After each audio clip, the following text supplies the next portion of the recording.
Cuma karena identitas gendernya, perempuan bisa dibunuh.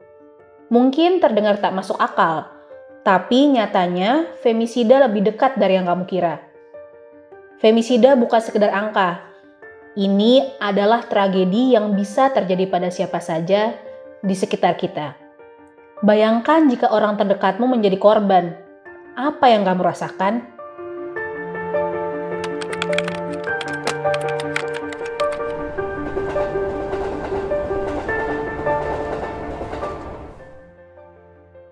Dia kayak orang apa sih ya? Ya itulah orang bangun tidur ditampar itu. Percaya nggak percaya. Apa sih ini? Wardani harusnya pulang esok hari. Tapi anak perempuan satu-satunya Sukarsi dan Agus itu tidak bisa menepati janji. Ia dibunuh. Wardani dibunuh Arif, mantan kekasih. Sosok yang cukup dikenal Sukarsi dan Agus. Arif cemburu melihat Wardani bersama laki-laki lain. Sebuah rencana pembunuhan disusun. Ia mengajak Wardani jalan-jalan dan saat terlelap, ia melilitkan tali rafia ke leher korban hingga kehabisan oksigen. Setelah memastikan Wardani meninggal, Arif membuang jasadnya. Atas perbuatannya, Arif terancam hukuman pidana maksimal. Kematian Wardani adalah fenomena gunung es femisida di Indonesia. Komnas Perempuan mencatat dari 2021 hingga 2024 ada 759 kasus femisida. 2023 sampai 2024 menjadi tahun kedua tertinggi femisida dengan total 290 kasus. Femisida bukan pembunuhan biasa, ada aspek gender di dalamnya. UN Women mendefinisikan femisida sebagai pembunuhan yang didorong oleh diskriminasi terhadap perempuan dan anak perempuan, relasi kuasa yang tidak setara, stereotip gender, atau norma-norma sosial yang berbahaya. Ini yang membuat femisida menjadi bentuk paling ekstrim atau puncak kekerasan terhadap perempuan. Sebelum dibunuh, Wardani mengalami kekerasan verbal dan ekonomi. Kayak jancuk gitu kan, kalau di saya kan kasar ya. Pelaku kan manggil saya juga udah mak. Biasa mak, nak rapadu kira marem. Kalau nggak berantem nggak marem ya. Peribahasa dari mana itu kata saya. Tapi bahasanya udah kayak gitu. Terakhir kali telepon tuh duitnya aku juga dipakai sama dia, nggak dibalik-balikin katanya. Sering 500.000. Kalau kata anak saya sih judi online, main slot. Walaupun nggak ada diada-adain kalau udah bilang pinjem duit. Hal serupa terjadi pada Linda, korban femisida orang terdekatnya. Cemburu melihat korban video call dengan laki-laki lain, kekasih menusuk Linda berulang kali. Sebelum dibunuh, Linda mengalami 3 jenis kekerasan. Ibu korban tuh bilang ya tadi di awal, setiap video call itu tuh selalu seperti yang trauma gitu anaknya tuh. Mama udah jangan ungkit-ungkit lagi dia, aku mau putus kok gitu. Nah ternyata memang dia tuh selalu berada dalam ancaman. Tolongin gue kayaknya mau dibunuh gitu. Tolongin gue tertekan udah nggak kuat. Minta tolong ke beberapa orang. Terus juga ada keterangan, saya baca chatnya sih. Mungkin dulu korban sama pacarnya itu pernah berhubungan seksual dan didokumentasikan tanpa konsen sama pacarnya gitu. Terus ketika si korban minta putus, itu diancam disebar. Korban juga secara ekonomi pun dimanfaatkan gitu. Ibunya pernah cerita kalau korban tuh kehilangan uang tabungannya 20 juta.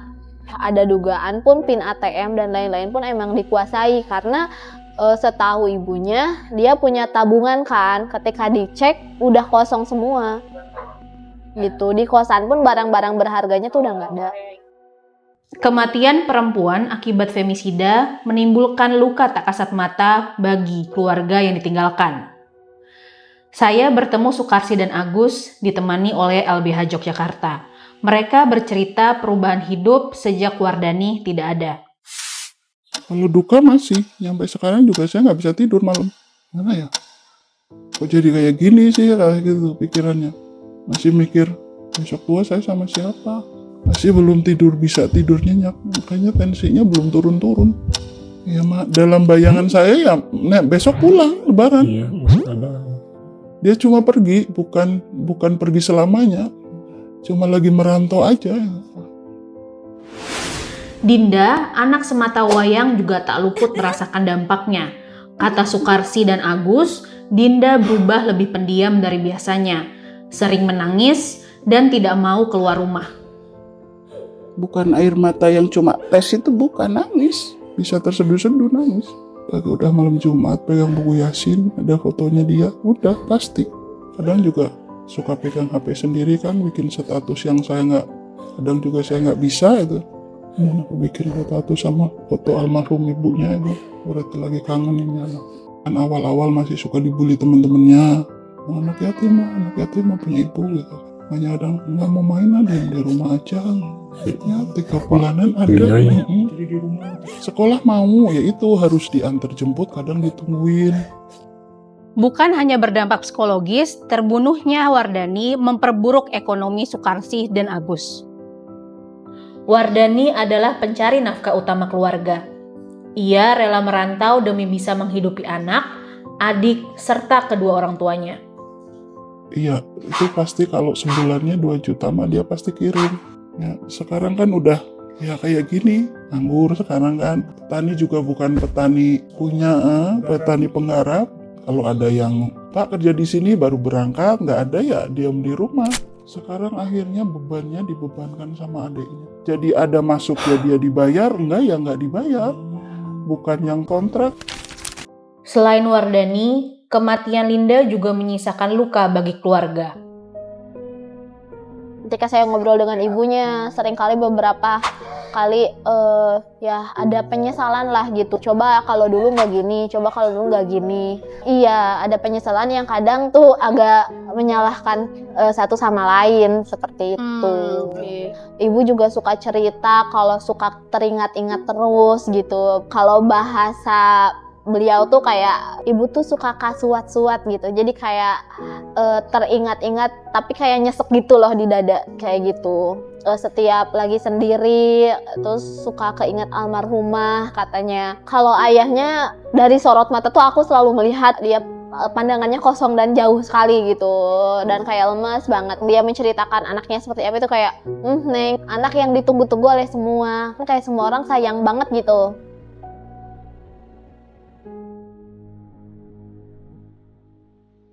Luka mereka makin dalam karena femisida tidak diakui negara.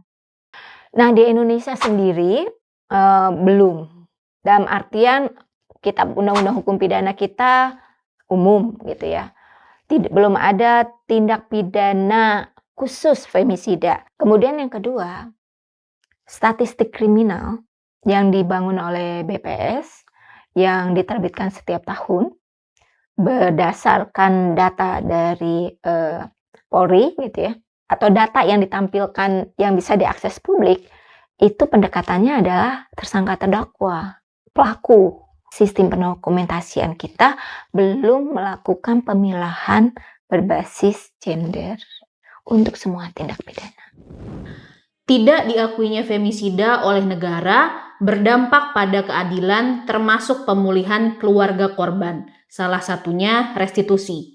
Restitusinya ini sangat sulit. Jadi akhirnya bagi keluarga korban ini hanya menjadi hitam di atas putih saja, cuma kertas aja gitu. Kita menang di atas kertas, tetapi secara faktual itu tidak bisa dilaksanakan. Padahal restitusi kan dihitung berdasarkan pertimbangan pemulihan korban. Real, kebutuhannya real. Misalnya di kasus perlindungan anak gitu ya, ada yang harus sampai siap pindah sekolah, pindah tempat tinggal semua keluarganya, itu kan butuh biaya gitu. Tapi karena pembunuhan terhadap perempuan atau femisida itu tidak diatur secara spesifik dan tidak ada hukum yang melegitimasi jaksa untuk melakukan itu gitu. Jadi jaksa masih cukup tidak bisa mengambil keputusan yang cukup progresif gitu, tidak berupaya untuk memenuhi apa langkah berikutnya. Karena ini maksudnya ke pidana umum, ini tidak ada eksekusi restitusi yang lebih rigid gitu. Tapi ketika ini maksudnya kepada tindak pidana khusus kayak korupsi, baru ada.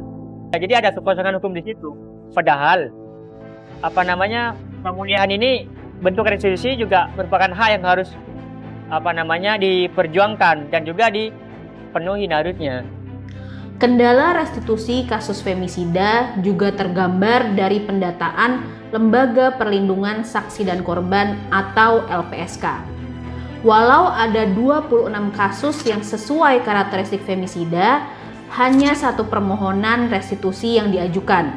Permohonan itu berakhir tidak dikabulkan. Femisida yang itu basis gendernya itu sangat kuat, yang bisa jadi memang di dalam proses hukumnya itu tidak diperhitungkan, jadi hanya dihitung matinya aja, menghilangkan nyawa orang itu yang selalu dihitung. Namun dengan segala kendala bukan berarti keadilan bagi korban femisida tidak bisa diupayakan. Negara punya waktu untuk berbenah, dimulai dari pengakuan bahwa femisida bukan pembunuhan biasa. Setelahnya, femisida bisa diintegrasikan ke dalam perundang-undangan. Di Brasil contohnya, femisida sudah diakui sebagai tindak pidana khusus. Tak heran jika pelaku femisida mendapatkan hukuman penjara lebih panjang dibandingkan tindak pidana lain, yaitu 12 hingga 30 tahun. Selain itu, anak-anak di bawah usia 18 tahun yang menjadi yatim piatu karena femisida juga berhak dapat tunjangan pensiun yang setara 1 upah minimum.